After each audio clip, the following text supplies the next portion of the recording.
Hello, police station.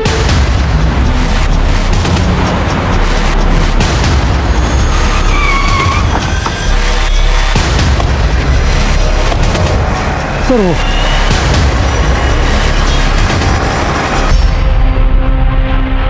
वो खुद के लिए भी खतरनाक साबित हो सकती है और दूसरों के लिए भी। सर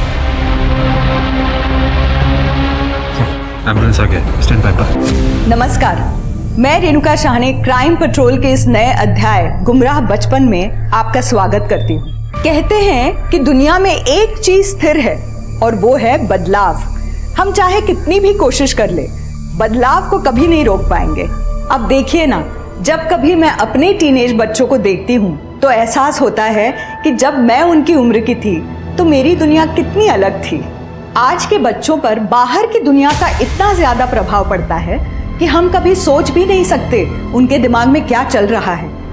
ये शायद उन्हें भी नहीं पता होता, तभी तो आसानी से अपराध की दुनिया का काला साया उनके ऊपर पड़ जाता है। पटना में हाल ही में एक ऐसा ही खौफनाक केस सामने आया जिससे पुलिस भी सकते में आ गई।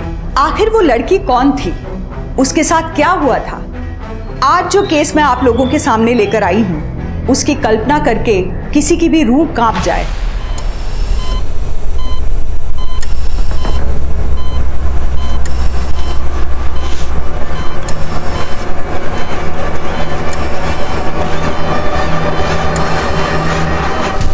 डॉक्टर, अब कैसी कंडीशन है इसकी? अभी कुछ कहा नहीं जा सकता, but she is in a serious state. लड़की के बाएं पैर पर चाकू से वार किया गया है। घुटने के ऊपरी हिस्से पर चोट और खरोंच के निशान है। मतलब इसके साथ जबरदस्ती की गई थी? रेप या सेक्सुअल असॉल्ट जैसा कुछ भी नहीं। लड़की सेक्सुअली एक्टिव है। एक और बात, लड़की के बॉडी और कपड़ों पे जो खून के निशान मिले हैं वो अकेले सिर्फ उसके नहीं हैं।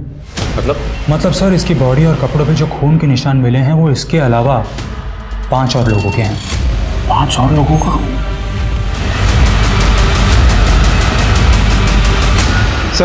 सर वो लड़की जिस स्कूल यूनिफॉर्म में हमें मिली थी वो ब्राइट कोलंबस स्कूल की यूनिफॉर्म, और स्कूल से पता चला कि उसका नाम प्रीति चौधरी है, उम्र 16 साल, 10th क्लास की स्टूडेंट है। उस स्कूल से उसका एड्रेस मिला? जी sir, Patna upmarket area, boring road का एड्रेस है। सर स्कूल से हमें उसके माँ बाप का फ़ोन नंबर भी मिला। मैंने दोनों नंबर पर ट्राई किया पर लगा नहीं। ठीक है, फिर चलो चल के देखते हैं।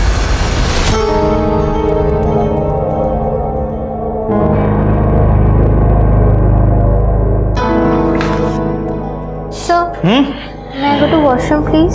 क्वेश्चन का आंसर लिख रखा है वहां पे। नॉर्मल क्लास नहीं है, ये टेस्ट चल रहा है। देखो बेटा, ऐसा है, नकल के लिए ना अकल का जरूरत पड़ता है, तो तुम्हारे पास में है नहीं। जाओ आप, जल्दी आना लेकिन।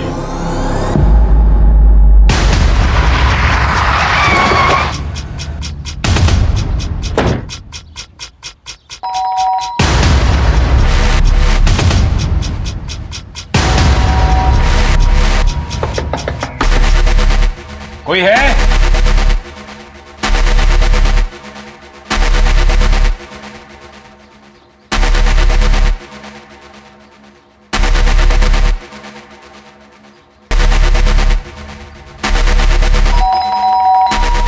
पिछला दरवाजा तोड़।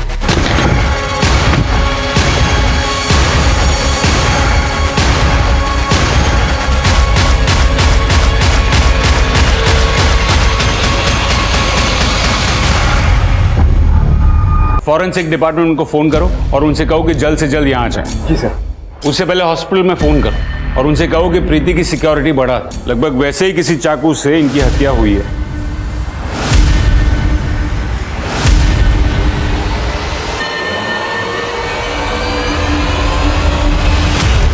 मैम झाड़ पोछ करें या स्कूल जाएं, हमको लेट हो रहा है स्कूल जाने में।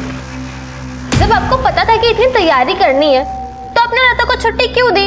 सही बोल रही प्रीति, ये घर को देखो, पूरा कबाड़ खाना बना हुआ है। यहाँ तक कुर्सी में कबर तक नहीं लगे हुए हैं। इस घर में ना कोई भी काम ठीक से नहीं होता। जरा सा काम क्या बोल दिया? तुम दोनों भाई बहन तो तब से सुना ही जा रहे हो। एक काम कर दो, छोड़ो वो सब, मैं खुद कर लूंगी।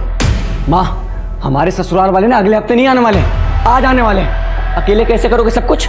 इनफैक्ट अभी पहुंचने वाले होंगे वो लोग। मेरा तो हो गया, मैं तो जा रही हूँ स्कूल की तैयारी करने। हाँ, ये देखो मैडम को, बात तो ऐसे कर रही से कलेक्टर आज ही बन जाएंगी। अरे आज स्कूल नहीं जाओगे ना तो आपत्ति मच जाएगी तुम्हारी।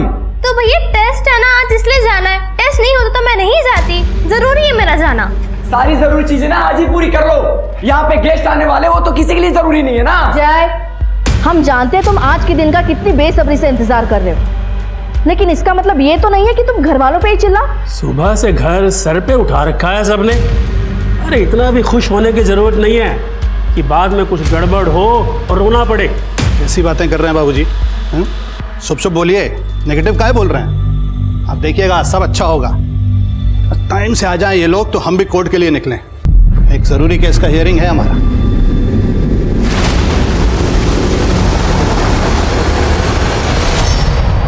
चारों की मौत चाकू के वार और खून बहने की वजह से हुई। बहुत ही गहरे घाव हैं, हर एक पर अनगिनत वार किए गए। चारों की बॉडी में से नींद के हैवी डोज के ट्रेसेस मिले।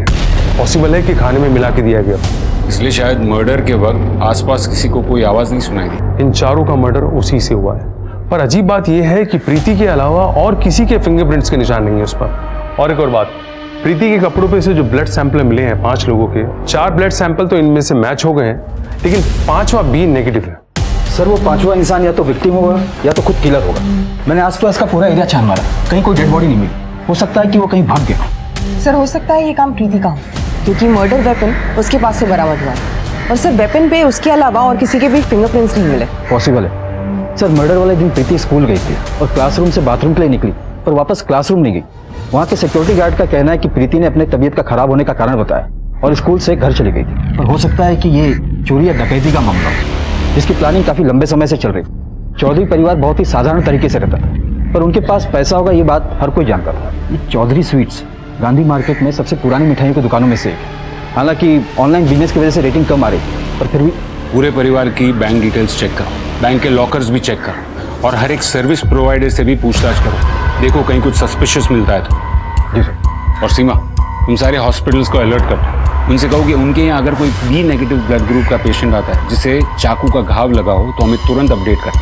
सर चौधरी परिवार पर किए गए अनगिनत चाकू के वार ये साफ साफ बताते हैं कि ये कोई छोटा मोटा चोर लुटेरा नहीं है, बल्कि कोई ऐसा इंसान है जो उस परिवार से बहुत नफरत करता है।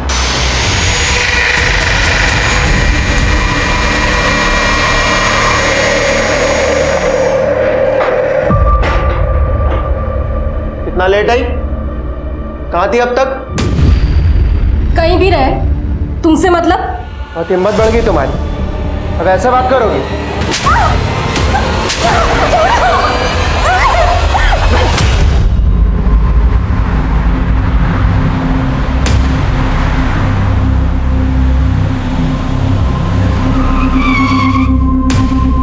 मैं हल्का होने जा रहा हूँ, तुम भी चलोगे? ठीक है।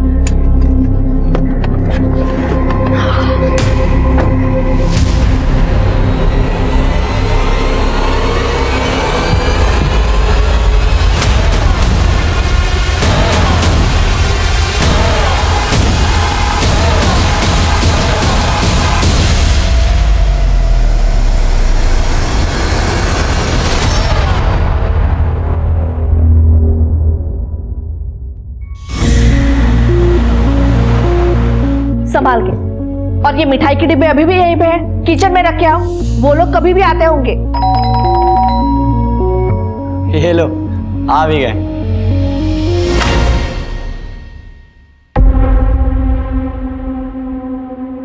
अब तुम और बाकी सब कहाँ हैं? वो सब नहीं आएंगे क्योंकि मैंने उन्हें मना किया है। क्यों बेटा? मैं यहाँ ये बताने आई हूँ कि मैं ये शादी नहीं कर सकती हूँ। तुम्हारे पिताजी से सब बात हो चुका है, वही तो सामने से। लेकिन शादी पिताजी को नहीं मुझे करनी है, और मैं साफ और सीधे शब्दों में कह रही हूँ कि मैं जैसे शादी नहीं कर सकती हूँ, नहीं हो पाएगा मुझसे।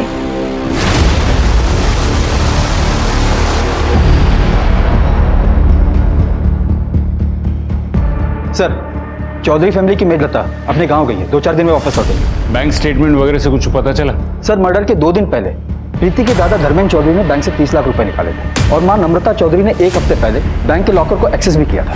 लेकिन घर से तो कोई कैश बरामद नहीं और इस घर में कोई फोर्स एंट्री के निशान भी नहीं मिले।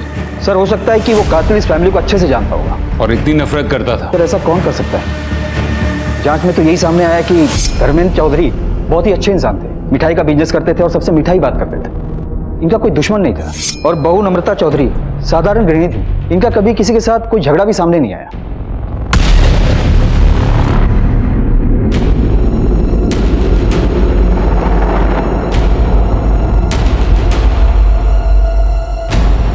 पर सर ये राम स्वरूप बहुत ही तेज तर्रार आदमी था।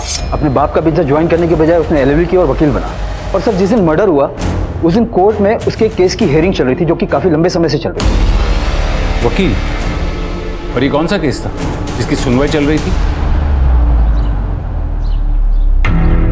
जब तक तुम्हारे माँ बाप नहीं मिल जाते तुम यहाँ रह सकते हो। तुम टेंशन मत लो, मैं उन्हें जल्दी ढूंढ लूंगी। हमें वापस घर जाना है, अपने घर। विक्की को गोद लेकर बहुत बड़ी गलती कर दी है। पता नहीं किसका खून है। कितना कोशिश की है उसको अपना बेटा बनाकर सुधारने की। सोचा था बड़ा होगा सुधर जाएगा, लेकिन नहीं, और बिगड़ गया। ऊपर से मवाली लोगों के साथ दोस्ती भी कर ली। आप प्लीज हमें इस झमेले से बचा दीजिए। अब जिस NGO ने कंप्लेंट किया है आप लोगों के खिलाफ, उनका कहना है कि बच्चे को मारने का कोशिश किए हैं आप, और जब नहीं कर पाए तो सुनसान जगह पर छोड़कर भाग गए। अगर ये सच होता तो वो खुद कॉल करके हमें क्यों बोलता कि उसे अब घर वापस आना है? हमारे पास रिकॉर्डिंग है, ये देखिए। सॉरी पापा, हमें माफ कर दीजिए, हमें घर वापस बुला लीजिए। हम घर वापस आना चाहते हैं पापा। अच्छा माफी मांग रहा है, वापस आना चाहता है, तो काहे नहीं बुला लेते हैं उसको? अरे क्योंकि वो एक नंबर का झूठा है। हमें विक्की नहीं चाहिए। आप प्लीज ये अडॉप्शन कैंसिल कर दीजिए। सर रामस्वरूप के असिस्टेंट के मुताबिक जब विक्की को पता चला कि रामस्वरूप उसके माँ बाप का वकील है तो वो उसके ऑफिस गया और उसको धमकी भी दी थी। तो तुम हो हमारे माँ बाप के वकील। अब वो तुमको अपना बेटा ही नहीं मानते तो क्या करिएगा? वो मानेंगे भी तो तुम नहीं मानने दोगे। पैसे जो चाहिए तुम्हें हम बता रहे हैं। अगर हमारे माँ बाप से हमें अलग किया ना, अच्छा नहीं होगा तुम्हारे लिए।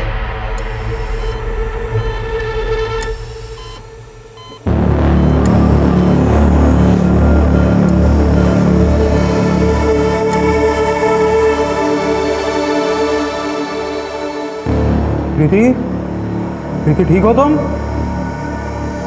प्रीति सुन पा रही हो मुझे?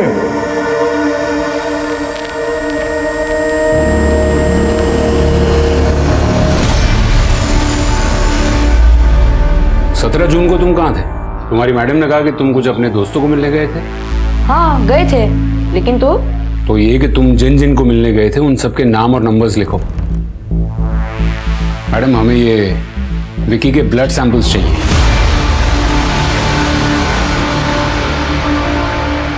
देखो हम तुम्हें मारना नहीं चाहते थे, गलती से लग गई, माफ कर दो हमें। हमने तुमसे निकाह किया, तुम्हारी भलाई के लिए किया, नहीं तो आज भी तुम पटना स्टेशन पर साफ सफाई कर रही होती। यही ना, तुम हमेशा अपनी कहानी सुनाते हो। तुमको मेरे बारे में कुछ पता है?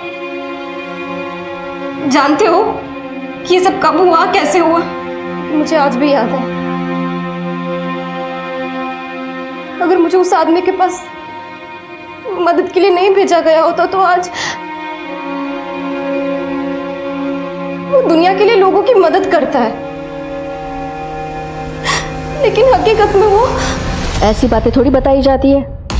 देखो, और ये बात तो हम दोनों के बीच में ही रहेगी। मेरे पति को तो मैं बिल्कुल नहीं बताने वाली।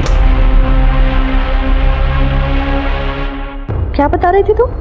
लेकिन उसे देख के तो ऐसा लगता नहीं है कि उसका किसी के साथ अफेयर होगा। किसके साथ? वो? अरे वो तो मन में कितना छोटा है।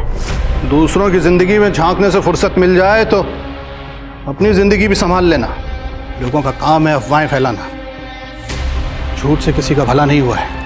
झूठ बोलने से आपका तो भला हो रहा है ना। झूठ मूठ की चुगली करना 24 घंटे आपकी तरह किसी में कमी निकालने से तो बहुत अच्छा है। अमृता, हम सिर्फ गॉसिप कर रहे थे, आपकी तरह झूठ को पेशा नहीं बनाए हैं।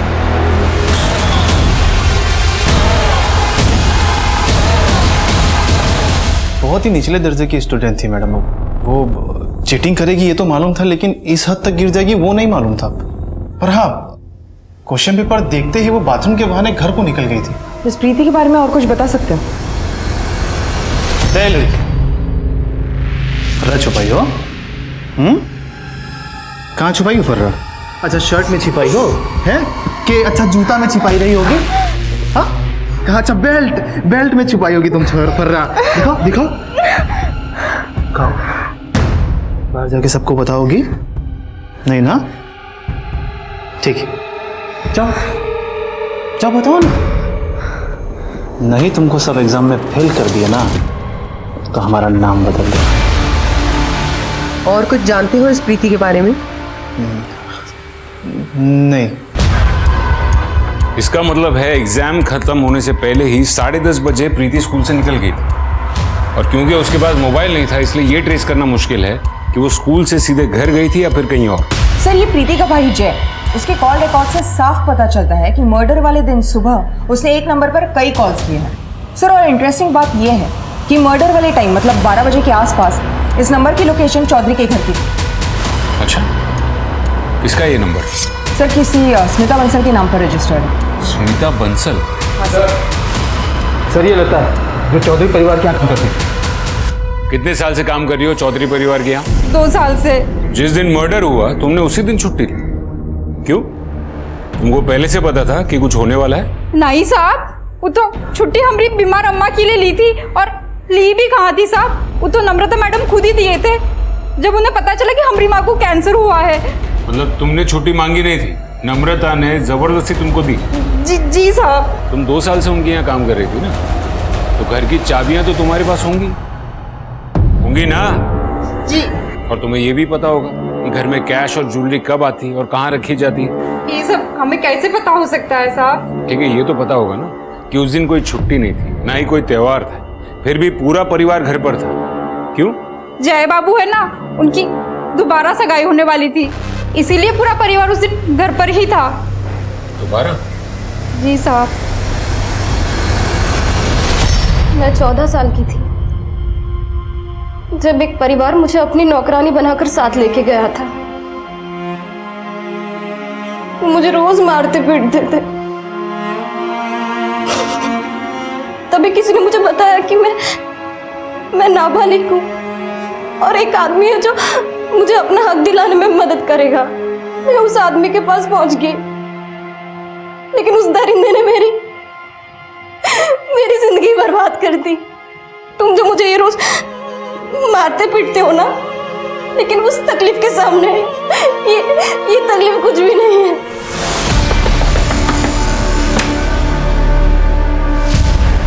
हम तो खुद शौक में, यकीन ही नहीं कर पा रहे, पता नहीं ऐसे कैसे हो गया। ना समझे हमारी बेटी, माफ कीजिए इसे। इसकी तरफ से हम आप लोगों से माफी मांगते हैं। हाँ, बेटा पैर छूकर माफी मांगो। हाँ? अरे नहीं बस बेटा, रहने दो। दोबारा ऐसी गलती नहीं होगी। अरे कोई नहीं बेटा। अरे सगाई एक बार टूट गई तो क्या हुआ, दोबारा होगी। बाकी इनका रिश्ता तो भगवान की मर्जी है। देखिए ना, अब सारी बिगड़ती हुई बातें बन गई। अरे छोड़िए, जय खुश है तो हम सब खुश हैं, इसकी खुशी में ही हमारी खुशी है। सही कहा बाबूजी आपने। अब आजकल के बच्चे अपनी मर्जी के मालिक हैं, कुछ कह तो सकते नहीं है ऐसे। बेटा ये लो, बहू को अंगूठी पहना।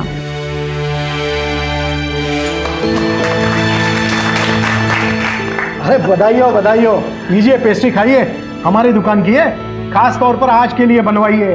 अरे ऐसे थोड़ी खाएंगे, प्लेट तो लेके आओ। अरे प्लेट की क्या जरूरत है, ऐसे ही खा लेंगे।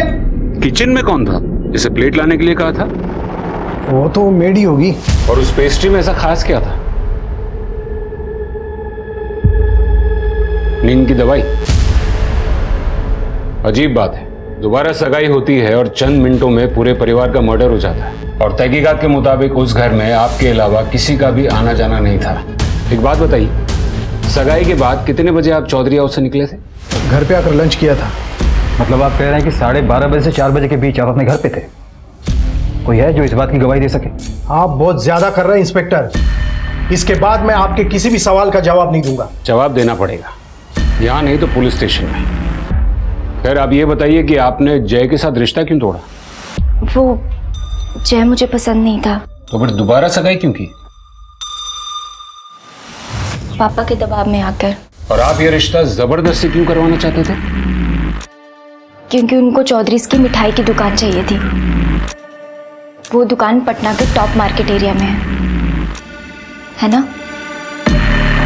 जय मुझे पसंद करता था और उसी बात का फायदा उठा रहे थे मेरे पापा। और ये चोट कैसे लगी? वो किचन में काम कर रही थी तो लग गई।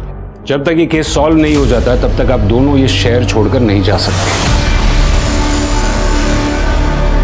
सर इसका मतलब है कि जय की फैमिली और स्मिता ये सभी लोग शादी से खुश नहीं थे। सर बंसल की नज़र दुकान पर थी, तो कहीं ऐसा तो नहीं कि चौधरी परिवार को इस बंसल नहीं मारा हो? स्मिता और जय की सिर्फ सगाई हुई, इसलिए बंसल को चौधरी परिवार को मारकर, खासकर वो जय को मारकर कुछ नहीं मिलता। तो सर उस हिसाब से तो स्मिता के पास स्ट्रॉन्ग मोटिव था जय को मारने का। एक तरफ एक लड़का रामस्वरूप को धमकी देता है, दूसरी तरफ मर्डर के दिन ही प्रीति स्कूल से जल्दी वापस आ जाती है, और तीसरी तरफ ये लोग जबरदस्ती सगाई करने पर तुले थे। और एक बात है सर लता ने बताया था कि नम्रता ने उससे छुट्टी दी थी, और बंसल का कहना था कि नम्रता ने जिसे प्लेट के लिए आवाज़ दी थी किचन में वो मेड हो सकती है। कौन है ये पांचवा शख्स जो किचन में था, और वो कब घर में आया और कब चला गया? जब सच झूठ और फरेब के बीच उलझ जाता है तो उसे सुलझा पाना नामुमकिन सा लगने लगता है। एक पूरे के पूरे परिवार को बहुत ही दरिंदगी के साथ उनके घर के अंदर ही मौत के घाट उतार दिया गया, और अभी तक पुलिस के हाथ एक भी ठोस सबूत नहीं लगा था। अब इतना तो पुलिस को समझ में आ गया था कि वो एक बहुत ही शातिर अपराधी के पीछे लगे हैं, लेकिन वो कौन है इस सवाल का जवाब वो अब तक पता नहीं कर पाए थे। क्या अपराधी वो पांचवा इंसान है, और अगर वो है तो वो कहाँ है? और असली सवाल तो ये था कि वो इंसान जिंदा भी है या मर चुका है।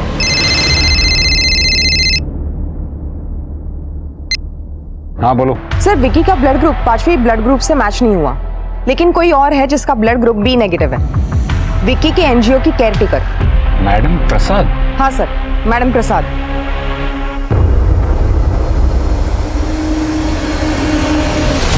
मुझे पता था तुम यहीं मिलोगी। आज स्कूल क्यों नहीं आई? तुम्हें पता भी आज हमारे साथ क्या हुआ स्कूल में? और तुम यहाँ बैठ के हमारा मजाक उड़ा रहे हो। तुम हमारे दोस्त कैसे कैसे कर सकते हो? अरे यार क्यों गले पड़ रही हो? और हमने कब कहा कि हम तुम्हारे दोस्त हैं? अजीब चेप लड़की आ रही है।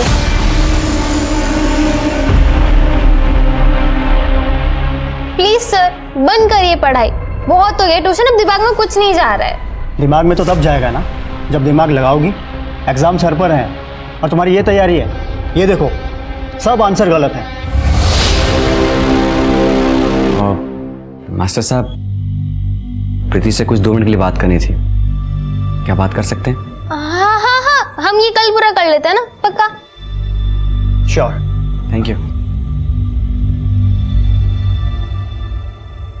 देखो प्रीति, स्मिता से हम बहुत प्यार करते हैं, तुम एक बार बात करो ना उससे। क्या उनको क्या पसंद हो? अरे वो तो हो जाएगा ना, तुम एक बार बात करके तो देखो।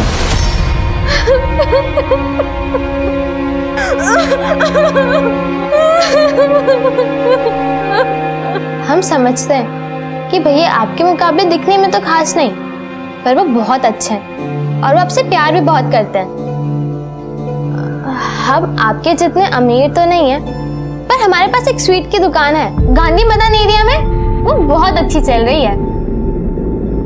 और भैया ने तो बिजनेस एक्सपांड करने का भी सोचा है आप दोनों के फ्यूचर के लिए। वो सच में आपसे बहुत प्यार करते हैं, पर आप एक बार भैया से मिलो, उनसे बात करो ना प्लीज। देखते हैं। ओके।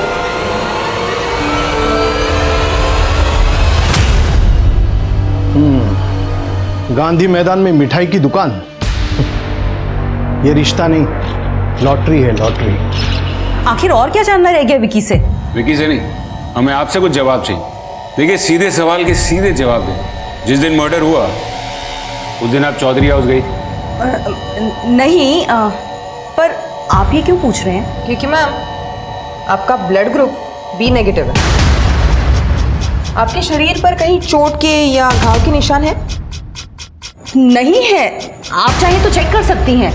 मैंने कहा ना, आप लोगों को जरूर कुछ गलतफहमी हुई है। चलिए ना, आप हमारी गलतफहमी दूर कर दीजिए। चलिए बताइए, राम स्वरूप जी के साथ आपका सिर्फ प्रोफेशनल इंटरेस्ट है या फिर कोई और रिश्ता भी है?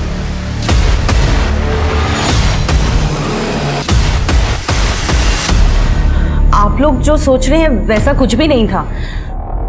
बात सिर्फ इतनी है कि रामस्वरूप जी की अपनी पत्नी और पिता से कुछ खास बनती नहीं थी और वो एक दोस्त ढूंढ रहे थे अपनी दिल की बात जिससे वो शेयर कर सकें और मुझ में उन्हें वो दोस्त मिल गया। बस इससे ज़्यादा और कुछ भी नहीं। ठीक है, आप लोग जा सकते हैं। ये रामस्वरूप चौधरी और नम्रता चौधरी दोनों की डिटेल्स दिखा। मैं देखना चाहता हूँ कि ये रामस्वरूप की अपने पिता से और अपनी बीवी से किस हद तक नहीं बनती और इन दोनों पे नजर रखो। और एक काम करो। सर लता झूठ बोल रही थी, मैंने पता किया। उसकी माँ गांव में तो है पर बीमार नहीं है। जानू जानू सुनो ना। क्या चाहते हो तुम? क्यों रोज रोज परेशान करने आ जाते हो? चल निकल, चल निकल। साले फिर से यहां दिखाना, रेल की पटरी के नीचे फेंक दूंगा, समझा?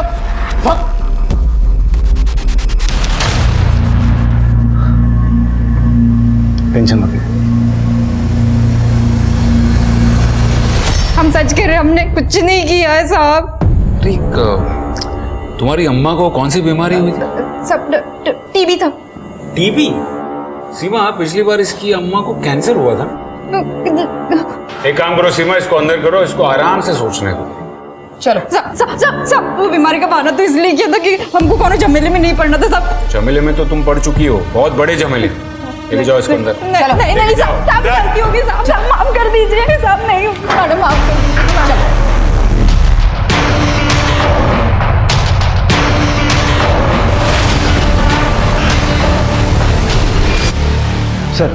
सर हमने स्मिता का जो ब्लड सैंपल लिया था वो उस 5वें इंसान से मैच नहीं कर रहा है। लेकिन एक बात है सर कि रामस्वरूप एक घर की पेमेंट करने वाला था जो कि उसने अपने और मैडम प्रसाद के नाम पर लिया था। हो सकता है कि रामस्वरूप कुछ ऐसा करने जा रहा था जिसकी जानकारी इसके परिवार को भी नहीं थी। अगर उसने ऐसा किया भी है तो क्या फायदा? वो खुद का मर्डर क्यों करवाएगा? ऐसा कोई बात नहीं बन रही है। सर हो सकता है कि रामस्वरूप की पत्नी को उसका पता चल गया हो और उसने मेड लता को छुट्टी दे दी और गुस्से में आकर उसने अपने पूरे परिवार को मारने का प्लान बनाया।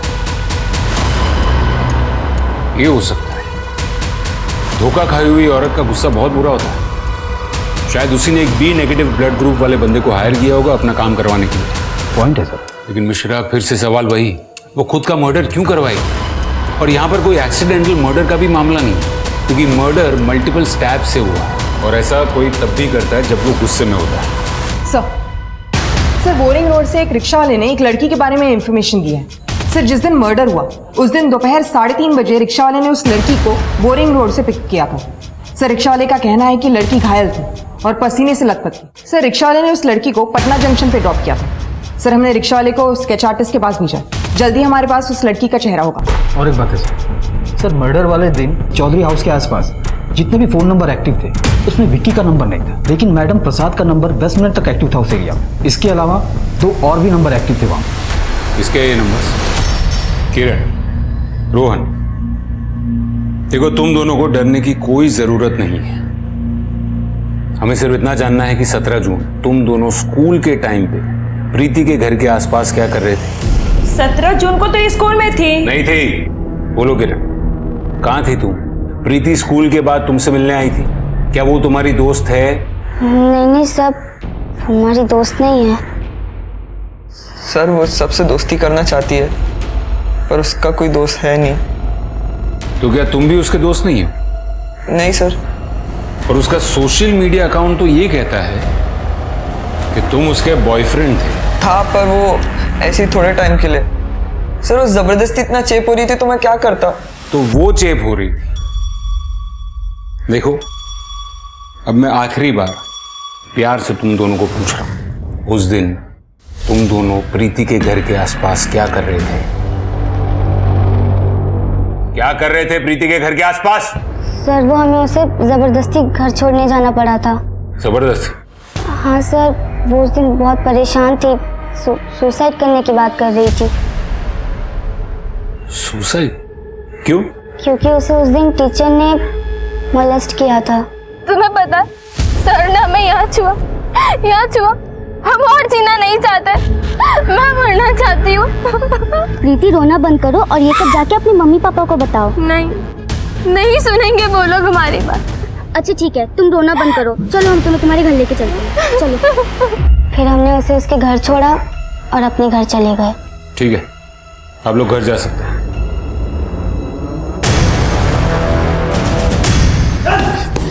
सर हमने कुछ नहीं किया सर। अरे सर हमारी बात तो सुनिए सर उस रिक्शा वाले ने जिस लड़की का स्केच बनवाया है, उस लड़की को पटना जंक्शन पे कुछ लोगों ने पहचाना है। सर उसका नाम जोया खातून है और जुवेनाइल अपराधी के रूप में उसका पुलिस रिकॉर्ड भी है। सर वो एक फैमिली के साथ गया में रहती थी। सर 5 साल पहले उसी फैमिली को जिंदा जलाने के केस में उसे अरेस्ट किया था। बुलवाओ उसको। सर जोया जोया जोया जोया जोया जोया जोया जोया जोया उठो सर। एम्बुलेंस बुलवाओ। सर मुझे कहाँ ले जा रहे हैं सर? जा सकती हो, जाओ। बहुत बहुत धन्यवाद बहन जी। चलो 40 साल का है तू और तेरी बीवी जोया 18 साल की, और तुझे नहीं पता कि वो क्या करती थी? धंधा करवाता था ना उससे। सच है साहब, लेकिन मैं कसम खाता हूँ साहब, मुझे इस बात का इल्म नहीं था कि उसने पूरे परिवार का मर्डर किया है। चलिए बता, इनमें से किसी को भी तूने जोया के साथ देखा था? किसी को तू जानता है? नहीं साहब, नहीं। या तो ये असलम बहुत अच्छा एक्टर है या फिर वाकई में उसे कुछ नहीं पता। ये जोया की बॉडी पर जो चाकू के घाव मिले, उससे एक बात तो कंफर्म हो जाती है, उस दिन किचन में जोया ही।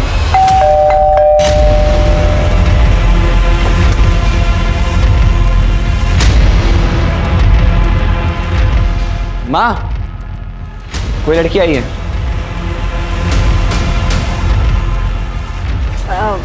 नमस्ते। नमस्ते, बोलो। ओ, लता ने भेजा है हमको। जब तक लता नहीं आती तब तक हमको काम करने के लिए बोला है। ओह, लता भी कितनी जिम्मेदार है। अब बेटा नाम क्या है तुम्हारा? सोनू। तुम आज से काम शुरू कर सकती हो। हाँ, आ जाओ, मैं दिखाती हूँ क्या क्या करना है। आ जाओ आ जाओ आ जाओ, अंदर आओ बेटा। लेकिन देखो, फिर भी हमारे हाथ खाली है। प्रीति की हालत सुधरी? अभी भी वैसी ही है। सर वो जो भी बोलती है उसका कुछ मतलब नहीं बनता। सर रियलिटी और इल्यूजन में फर्क नहीं कर पाए। Preeti, Preeti, what happened? Are you okay? लाल रंग, लाल, हर जगह लाल, सब कुछ लाल, खून नहीं खून, लाल खून। ये प्रीति मर्डर से पहले लास्ट रोहन और किरण को मिली थी ना। इन बच्चों से मिलना पड़ेगा। फिलहाल इस केस में वही दो अहम कड़ी।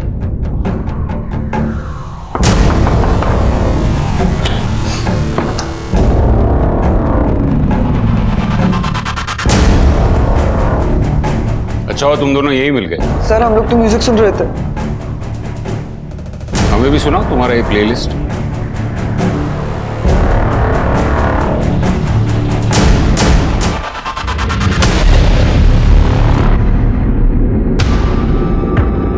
अच्छा होगा कि तुम दोनों अपने माँ बाप को बुला लो। हम एक बार फिर से तुमसे पूछ रहे हैं, उस दिन प्रीति को छोड़ने गए थे तब क्या हुआ था? तुम प्रीति को घर के बाहर छोड़कर ही चले गए थे? नहीं सर, हम उसके घर गए थे। सर उसने हमें थोड़ी देर के लिए रुकने के लिए कहा, तो हम कुछ आधा घंटे वहाँ थे। हम सब ने मिलकर म्यूजिक सुना। मतलब उसी दौरान तुम्हारे हेडफोन का स्पंज वहाँ गिर गया? फिर पता नहीं अचानक से उसे क्या हुआ। उसने हमसे कहा कि उसके घर मेहमान आए हुए हैं और उन्हें उनसे मिलना है, इसलिए हमें घर जाना होगा, तो हम आ गए। झूठ! तुम वहां से गए नहीं, वहीं रुके और एक के बाद एक सबका मर्डर कर दिया। नहीं सर हमने ऐसा कुछ नहीं किया। कुछ नहीं किया तो ये बात हमसे उस दिन छुपाई क्यों? सर क्योंकि हम डर गए थे उसकी फैमिली के मर्डर के बारे में सुन के, इसलिए वो बात हमने आपसे छुपाई सर। पुलिस ने किरण और रोहन दोनों से सख्ती से पूछताछ की, पर दोनों ही अपने बयान पर अड़े रहे। चौधरी परिवार हत्याकांड केस अब एक डेड एंड पर पहुंच चुका था। हत्याकांड को लगभग 6 महीने गुजर चुके थे। प्रीति की हालत सुधरने पर उसको भी हॉस्पिटल से डिस्चार्ज कर दिया गया था।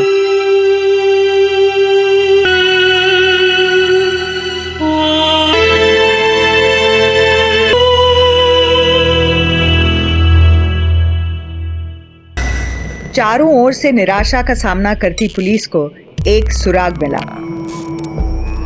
स्कूल भेज देंगे। जयराम जी के साथ मुफ्त की चाय पीने आए हो या फिर कोई खबर लाए हो? वो पंचनाथ बस्ती है ना, सब नई शक्ल के लड़के आते हैं आजकल उधर, दिन रात लाइट बुझा के न जाने क्या गुपचुप काम करते रहते हैं। हाँ देख लेंगे। और कुछ? और हाँ, वो 2 गे लड़के लगता है रातों रात नोट छापने की मशीन लगाए हैं। जूते, कपड़े, मोबाइल सब एक नंबर का माल लेके बस्ती में घूमते रहते हैं। हाँ तो जुए में जीते होंगे। जुआ खेलने के लिए भी तो पैसे चाहिए होते हैं ना। अरे एक तो साला दिहाड़ी मजदूर है और दूसरा 6 महीने पहले तक एक मिठाई की दुकान चौधरी स्वीट्स पे काम करता है। चौधरी स्वीट्स? तुम मार मार के तेरी चमड़ी उधेड़ दूंगा। हमने कुछ नहीं किया साहब, हमें छोड़ दो साहब। तुम दोनों ने कुछ नहीं किया। तू एक मिठाई की दुकान में मामूली नौकरी करने वाला लड़का और तू एक दिहाड़ी मजदूर, फिर भी तुम दोनों के पास रातों रात इतने सारे पैसे कहां से? तुमको पता है कि धर्मेंद्र चौधरी के यहाँ जो डकैती हुई, जो मर्डर हुए, वो तुम दोनों ने करवाए। तुम दोनों में से किसका आइडिया था? हम बस मिडिलमैन हैं। हमने बस जोया से पैसे उठाए थे। बस हम बस इतना जानते कि उस दिन जोया उस घर में नींद की दवाई लेकर गई थी।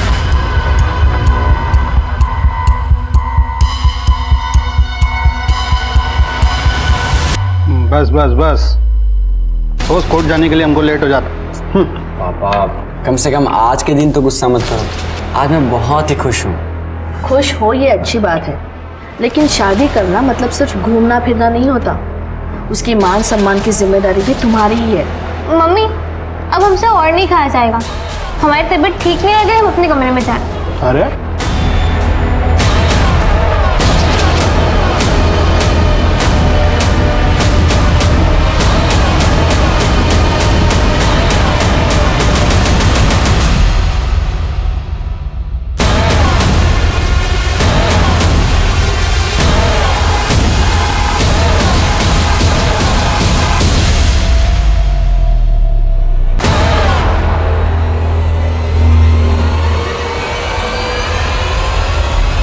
मुझे बताओ कि इस पूरे प्लानिंग का मास्टरमाइंड कौन था?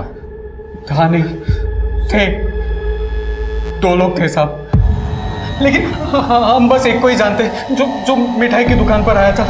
उसे कोई लड़की चाहिए थी जो उसकी मदद कर दी, इसलिए हमने उसे जोया से मिलवाया था। साहब आप सच कह रहे हैं, हम आज तक नहीं जानते वो किस दूसरे बंदे की बात कर रहा था जो जोया का साथ देने वाला था। सर हम तो शुरू से कह रहे हैं कि हमने कुछ नहीं किया है। फिलहाल हम वो नहीं, कुछ और जानने आए। स्कूल के लेडीज टॉयलेट के बाहर एग्जैक्टली क्या हुआ था? क्या फर्रा छुपाई हो?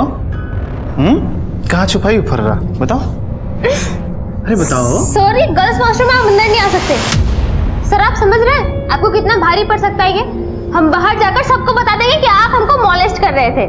अच्छा, तो हम भी देखते हैं कि तुम कौन से पेपर में पास होती। अगर समझौते से किया जाए तो सब कुछ सही हो सकता है, पर इसके बदले आपको हमको हर पेपर में पास करना होगा।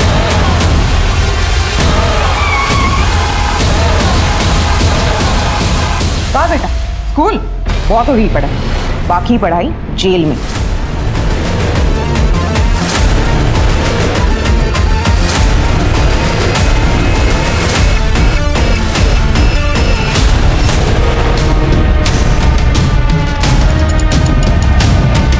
उसने कहा था कि हम सिर्फ 16 साल के, और अगर हम पकड़े भी गए तो हमें जेल नहीं होगी।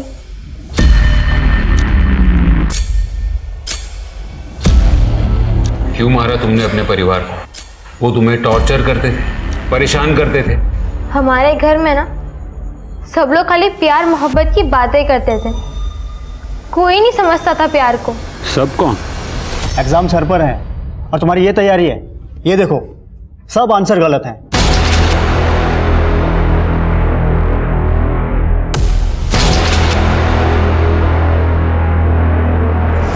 हम जीत सर से शादी करना चाहते हैं। हम जानते हैं हम नाबालिग है, पर आपसे हमारी सगाई तो करा ही सकते हैं ना। फालतू का बात हमारे सामने नहीं करना दोबारा। आज बोली हो फिर नहीं बोलना। जय भैया, आप तो इन्हें समझा सकते हैं ना। आप तो जानते हैं ना प्यार को, फीलिंग्स को कैसे समझता है। आप समझाइए ना। दिमाग खराब है तुम्हारा का? पता है ना कौन सा जात का है वो? 10 साल बड़ा है तुमसे, 16 साल की उम्र में तुमको प्यार सूझ रहा है? और कुछ उल्टा सीधा करने का सोचना भी मत। इस फालतू बकवास पे नहीं, पढ़ाई लिखाई पे ध्यान दो। अरे पढ़ लिख कर कौन सा कलेक्टर बन जाएगी ये? इसका स्कूल बंद करो, नहीं तो किसी दिन मुंह पे कालिक पोत देगी ये सारा प्लान जीत सर का ही था। उन्हीं के कहने पे मैंने अपने परिवार को 16 साल की बच्ची के साथ शारीरिक संबंध बनाए तुमने। एक बात याद रखना, उस पर सिर्फ मर्डर का नहीं, रेप का भी चार्ज लगेगा। बच्ची अकेली थी, कोई दोस्त नहीं था उसका, अमीर परिवार की थी। बस इसी का फायदा उठाकर तूने उस लड़की को फंसाया, उससे पैसे की इंफॉर्मेशन निकलवाई, खुद ही के घर में चोरी करवाई और फिर उसी से उसके पूरे परिवार का खून करवा दिया। क्यों? पैसों की ज़रूरत थी। ट्यूशन में इतना नहीं मिलता जिससे मैं और प्रीति खुश रह पाते।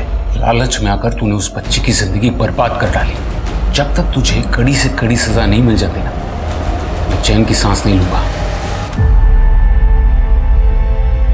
टीनेज उम्र का एक ऐसा पड़ाव होता है जहां बच्चों के शरीर में, उनकी सोच में कई तरह के बदलाव होते हैं। इसीलिए टीनेज बच्चों का खास तौर से ख्याल रखना जरूरी है। आजकल के जमाने में माँ बाप को दूर देश का पता सोशल मीडिया से चल रहा होता है, लेकिन अपने ही घर के किसी दूसरे कमरे में बैठा अपना बच्चा क्या कर रहा है, किस दिशा में उसके ख्याल पनप रहे हैं, उसका एहसास तक नहीं होता। प्रीति जिस उम्र में थी उसमें किसी को पसंद करना स्वाभाविक था। ऐसे में अगर प्रीति के घर वालों ने उसे प्यार से समझाया होता तो शायद वो ना होता जो हुआ। इसलिए आप सभी दर्शकों से मेरा निवेदन है कि अपने बच्चों की बात को ठंडे दिमाग से सुने, समझे और फिर उन्हें प्यार से उनके दोस्त बनकर उन्हें समझाने की कोशिश कीजिए। तो इसी निवेदन के साथ अब मैं रेणुका शहाणे आपसे विदा लेती हूँ। कल फिर मिलेंगे ऐसी एक कहानी के साथ जो रखेगी आपको सतर्क और जिंदगी को सुरक्षित। तब तक अपना और अपने परिवार का ख्याल रखिए और देखते रहिए क्राइम पेट्रोल सतर्क। जय हिंद।